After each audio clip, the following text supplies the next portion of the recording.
Master Willem, I've come to bid you farewell. Oh, I know. You think now to betray me. No, but you will never listen. I tell you, I will not forget our adage. We are born of the blood, made men by the blood, undone by the blood. Our eyes are yet to open. Fear the old blood. I must take my leave.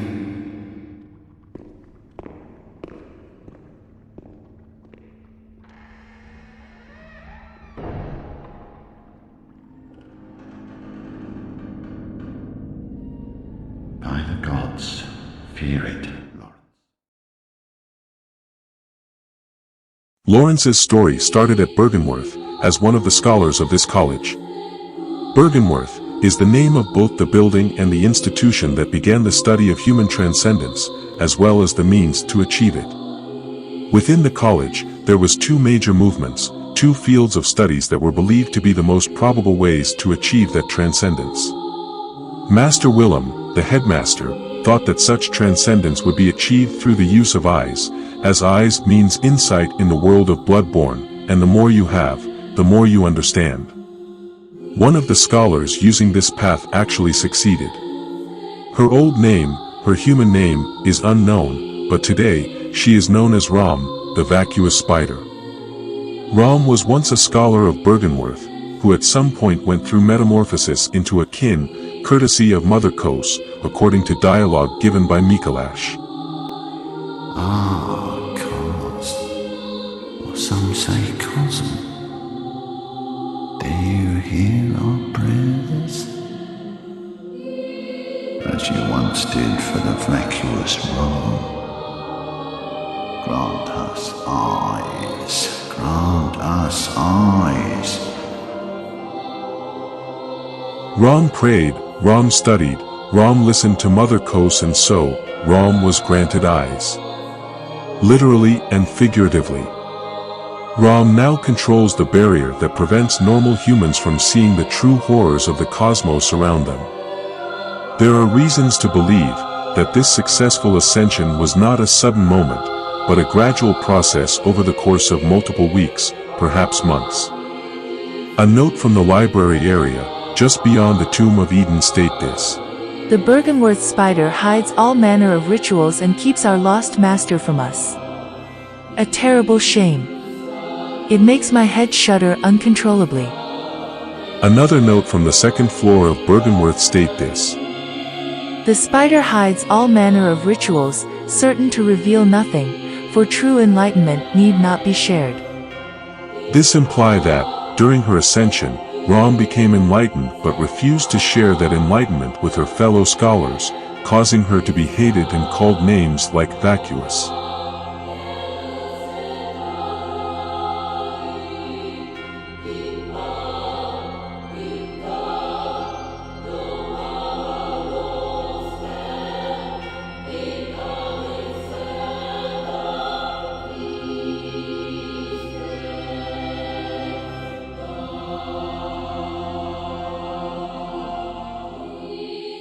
On the other side of the college, a different ideology reigned supreme. One that was led by Laurence, the apprentice and friend of Master Willem. The study of blood. Laurence was a young and active man, who believed in practical work and field studies. We know from the Tomb Prospector armor, that Laurence organized many explorations of old tombs, that are known today as Chalice dungeons. Quote, A tire of tomb prospectors who explore the old labyrinth on behalf of the Healing Church. The Healing Church traces its roots to Byrgenwerth, and is therefore aware of the ruins' true importance. They contain much more than mere hunter trinkets, indeed, they hide the very secrets of the old great ones. Sought after by those with the insight to imagine greatness. It is believed that, within those tombs, Laurence and his men found traces of the ancient civilization known as the Mirians, a race of humanoid, corpse-like beings that predate humanity. But what they also found changed the fate of the entire world. They found blood of great ones, alien creatures on a godly scale. The discovery of the old blood, as it was called, inspired Laurence, who believed the healing properties of the old blood were of divine nature, and was the ideal medium to transcend humanity, through transfusing it into human bodies. Despite this, Master Willem held distrust towards the substance, believing the material to be far too dangerous. Given that the beast rune of Carol is transcribed by him personally from the sound of a labyrinth beast, it could be that the nature of beasts was already known to Willem, and that he found the risk too high. Eventually, Laurence and Willem had a falling out, and, unable to convince his master otherwise, Laurence took his leave, but promised to remember Willem's warnings on the danger of blood.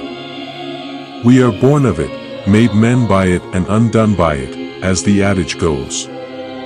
Even though he felt betrayed, Willem prayed that his student kept that promise. Laurence traveled to Yarnum along with his right-hand man Mikolash, the first hunter German's apprentice and adopted daughter Lady Maria, and many other scholars and old hunters, showing the healing properties of the ministration of old blood and eventually forming the healing church. Laurence became its first vicar, distributing the old healing blood throughout the entire city of Yarnum whilst continuing his scientific experiments, by using both his way of the blood and, inspired by the work of his former master, the way of the eyes. But in his study of blood, he began spreading a scourge, the beast scourge. A fictional disease that caused anyone infected by it to mutate, to regress, and transform from a man to a beast. A painfully slow and terrifying transformation.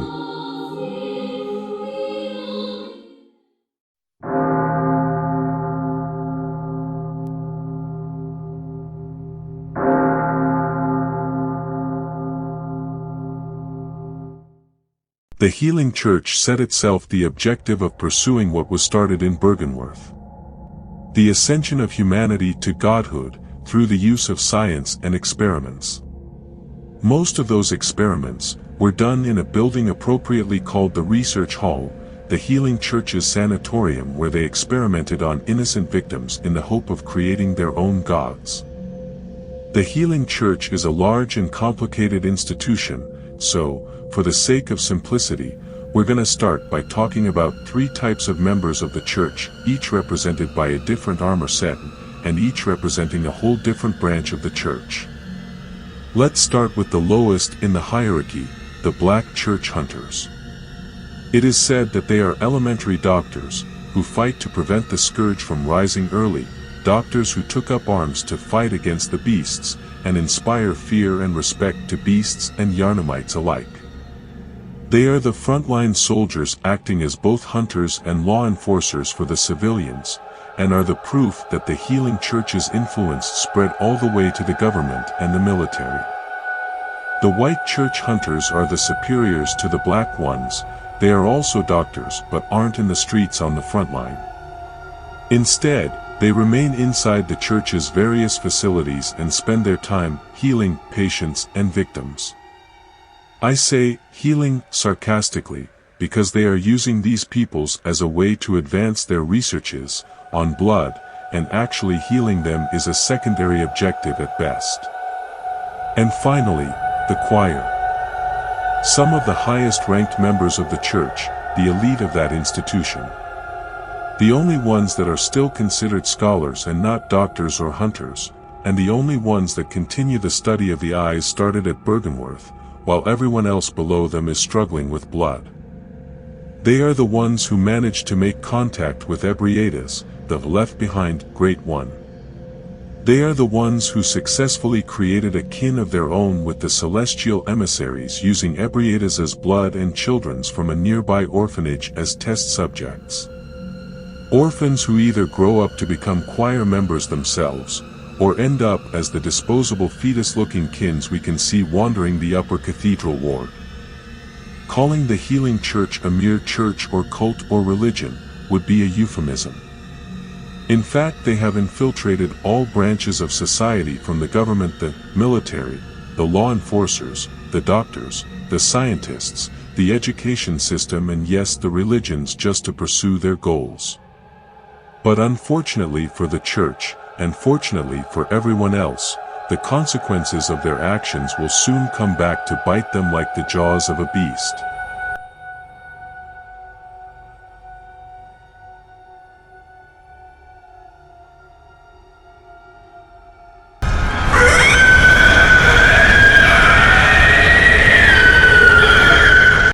When infected blood began circulating, Laurence, the first vicar and head of the healing church, was among those who fell victim to the plague, and transformed into the first cleric beast in history, and the threat that he now represented meant that the church had to kill their own founder. Laurence was executed by his own black church hunters that characters like Ludwig and his team we already talked about were a part of. The church preserved the mutated skull of Laurence in the Grand Cathedral, as a way to ascend him to martyrdom, but also to serve as a reminder. A way for all of the following vicars to remember the last part of the Adage of Byrgenwerth, that last part that is so easily forgotten. But the story of Laurence doesn't end with his death. In a universe where cosmic deities inspired by the work of Lovecraft are real, dreams can become physical dimensions that anyone can visit.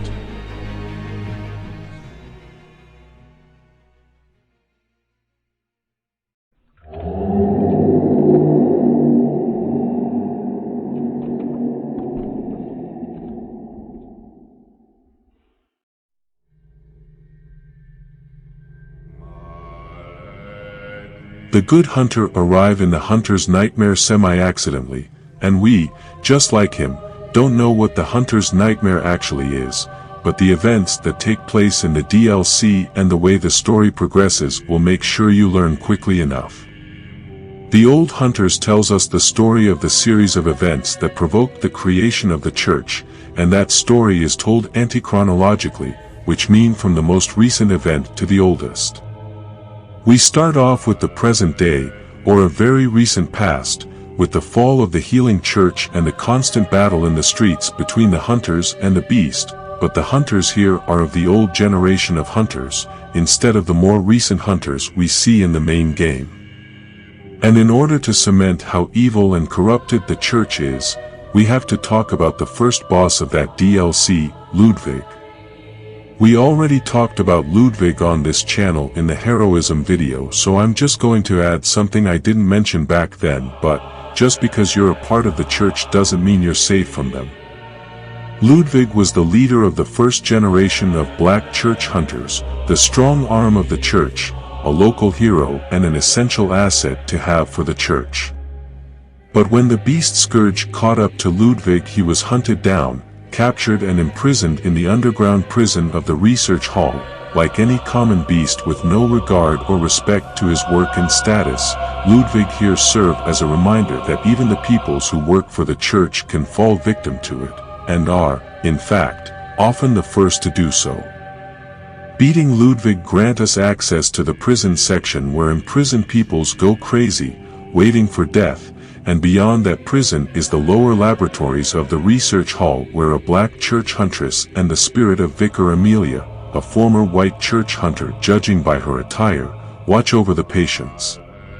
In this laboratory, a simple puzzle involving an elevator allows us to find Laurence's skull, a human skull. This skull is not real. Remember, Laurence transformed in a cleric beast and died as a beast, so his actual skull is the one found in the Grand Cathedral where we fight Vicar Amelia. But remember that we are in a nightmare, so this human skull is metaphorical, something that the game outright tells us, quote, Skull of Laurence, first vicar of the healing church. In reality he became the first cleric beast, and his human skull only exists within the nightmare. The skull is a symbol of Laurence's past, and what he failed to protect. He is destined to seek his skull, but even if he found it, it could never restore his memories. Bringing the skull back to Laurence's burning body in the nightmare version of the Grand Cathedral cause exactly this. Laurence come back and he wake up, but he is unable to restore his memories of his humanity, which is why he is a reused asset of the cleric beast, the first boss of the game. The game is basically showing that Laurence isn't special, that he's just a mere beast like all others now.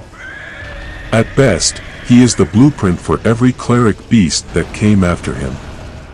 And so, there we find him, asleep on the altar where his skull is in the real world. He has literally lost his head and he suffers from it. And that is why he's on fire too, first of all because it implies how he was ultimately killed in the real world, using fire just like the church burned the old Yarnum, but also because of the nature of the hunter's nightmare.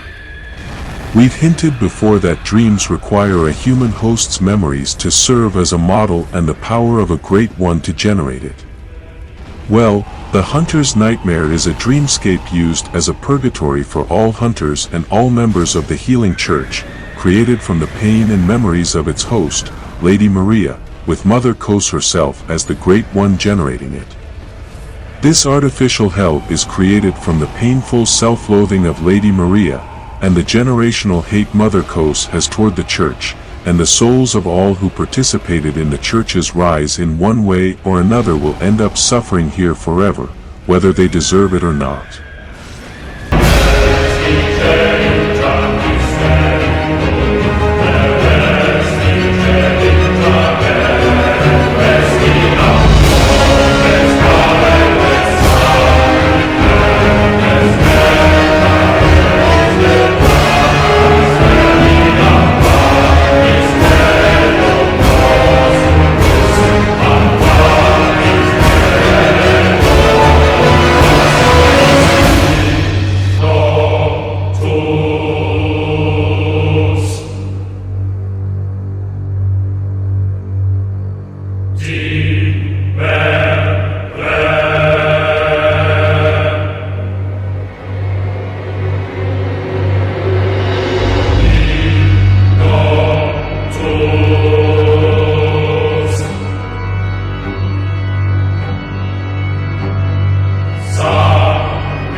Fear the old blood.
Cursed fiends, their children too.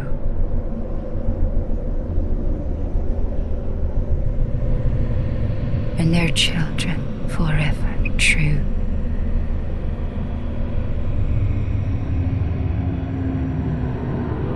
The hunter's objective here is to dive deeper and deeper into the nightmare, expose the sins of the church, and find the source of the nightmare, in order to put an end to that suffering, and break the eternal cycle of violence, a crucial theme of Bloodborne's story.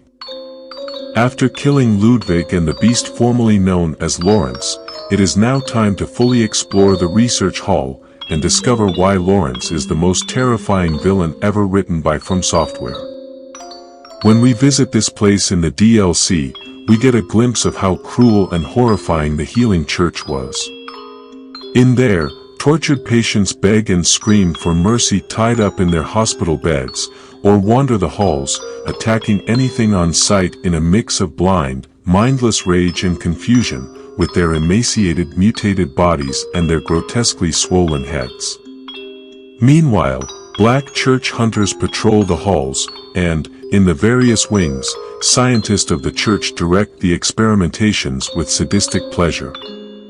It's horrible in itself, but much more so because it references the very real abuse and experiments that real-life peoples have been subjected to in asylums and care facilities.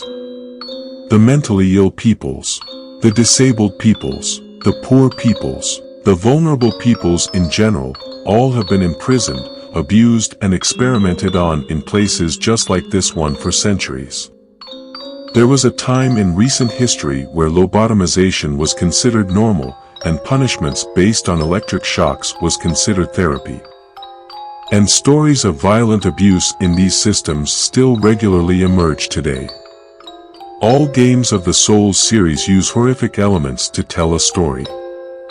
The story of the Gwyn's regime, the atrocities of the Golden Order, the monks of Senpu Temple, or the horrors of the Nightmare of Menses are all scary, don't get me wrong, but they're also safely fictional, fantastical, clearly and comfortably unreal. But the healing church, Laurence, the research hall, the choir and Byrgenwerth are the 5 fingers of a bloody hand punching the 4th wall, and is about to break through. The path to hell is paved with good intentions is a saying that perfectly describes Laurence's character. The research hall is the proof that Laurence isn't just a tragic character who lost his way and ended up in hell, it's also a reminder that unapologetically evil people like Laurence existed in real life using reasons like ambitious motivations, religious fanatism, or crazy pseudoscience to excuse their actions. But as horrifying as the research hall is, this place is not the catalyst we're looking for, it is merely one of the many consequences of the healing church's creation, but surely not the cause to it. We need to dig deeper, darker. And it's only after getting past a failed experiments, the living failures boss fight, and the poor soul of the Lady Maria that we eventually find the catalyst, the place where everything started. A village known as the Fishing Hamlet.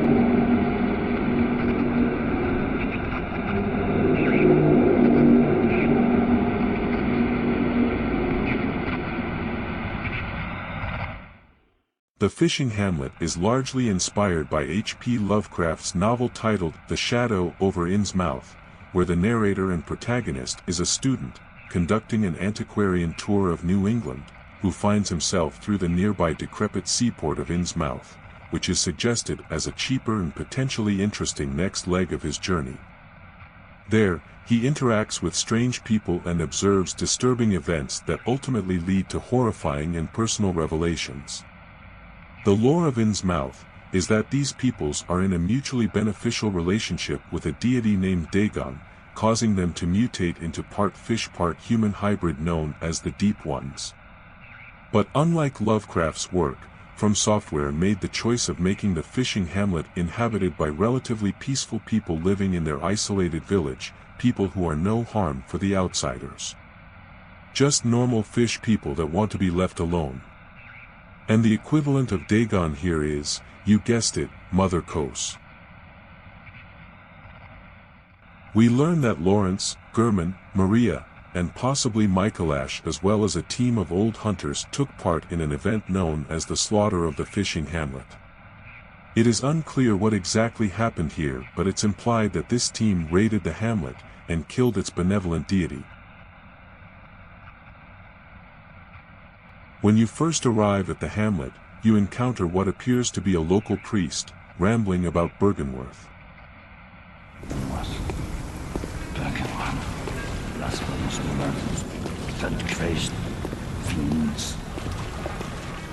Atonement for the wretches, by the wrath of Mother Kos.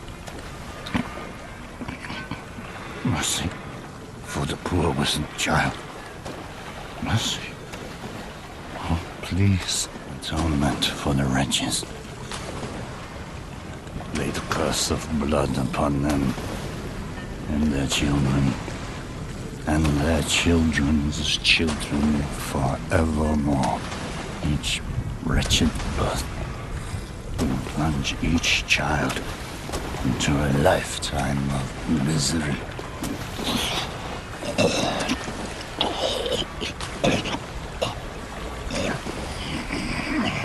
Mercy for the poor wizened child. Let the pungence of Kos cling like a mother's devotion.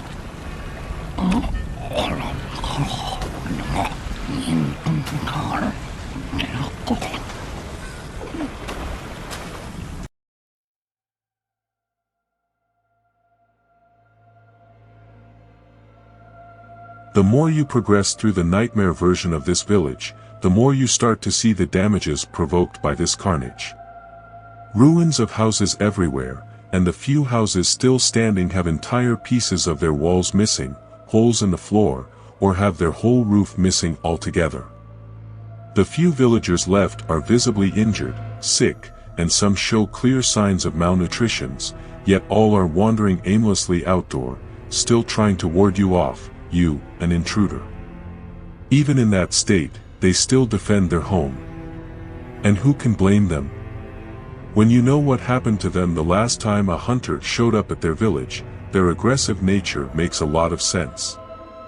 And ironically, you came to that village for the exact same reasons as the old hunters before you. You came here in search of knowledge and answers, just like the old hunters who came here to find a way to ascend humanity.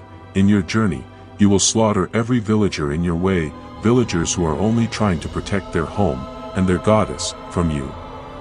Just like the old hunters who provoked the slaughter of the fishing hamlet, from the point of view of the fishermen, these human hunters are literally alien invaders, with hyper-advanced weapons, the trick weapons, superior intelligence and superior physical capacities, with unknown ulterior motives sprinkled in. And as cruel as it may seem, this is a necessary step to progress. How can you understand the actions of your forebears without walking in their footsteps? You need to recreate the events that started it all to understand how it happened. In order to understand how to break the cycle of violence, you need to live through it and feel its effects. Something that Simon the Herald, an old hunter friend of Ludwig, and your only ally in this nightmare, understood well enough. Please, I need you to do something. This village is the true secret. Testament to the old sins. It feeds this hunter's nightmare. Please, bring to an end the horror. So our forefathers sinned. We hunters cannot bear their weight forever. It isn't fair. It just isn't fair.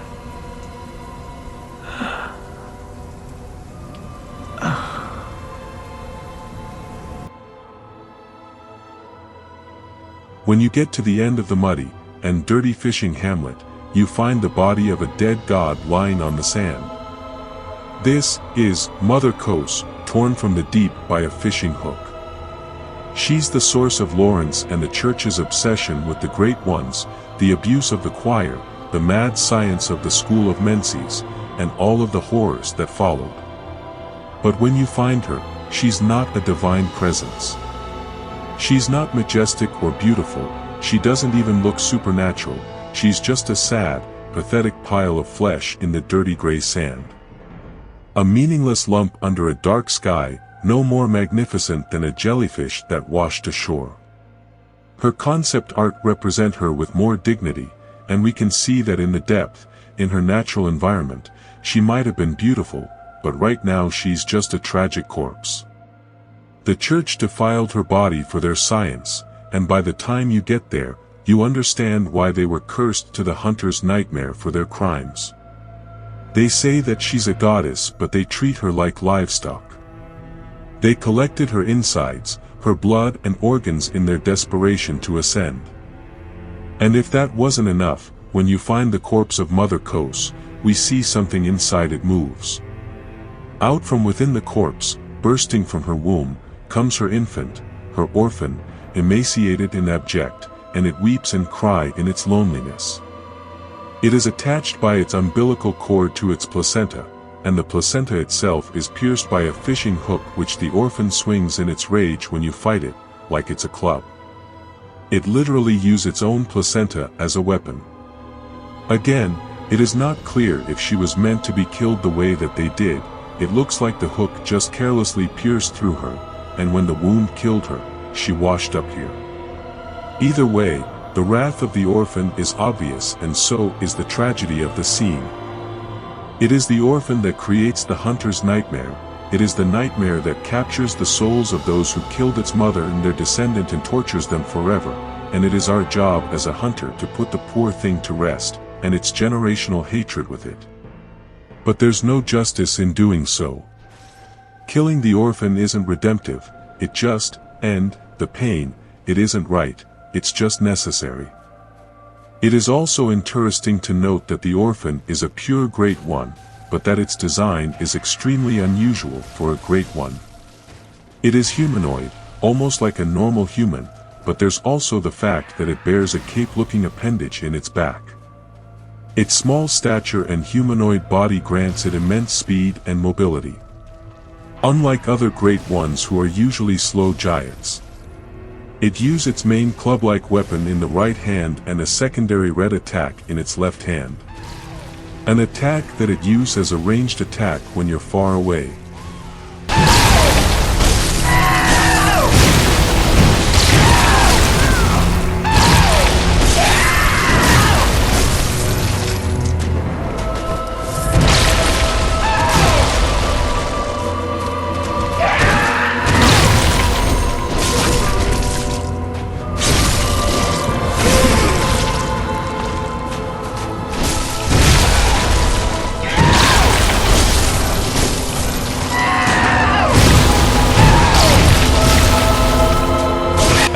Transform in its second phase, its weapon transform with it, and its cape is now longer, and appears to float as if it was underwater. Translation: this design makes the orphan look like a hunter. It's humanoid, small, fast and nimble, just like a human. Its wings in the back looks like a cape, just like the garb of a hunter. Its right-handed club weapon can transform just like a trick weapon.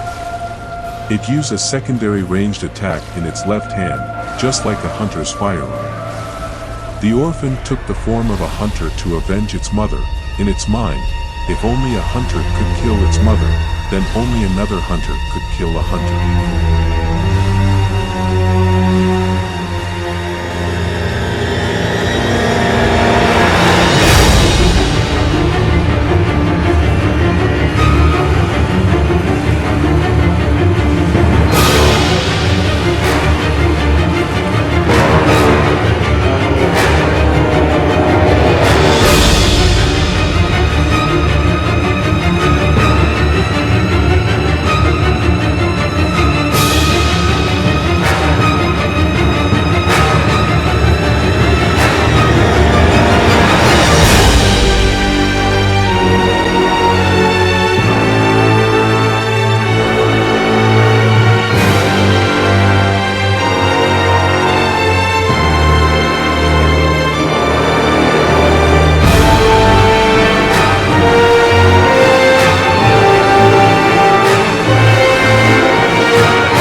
This is it.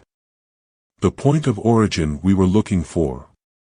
The event that provoked the creation of the healing church. The destruction of a village. The slaughter of its inhabitants. The murder of a pregnant mother and her child with her. And the desecration of their bodies. All in the name of science. A corpse should be left well alone.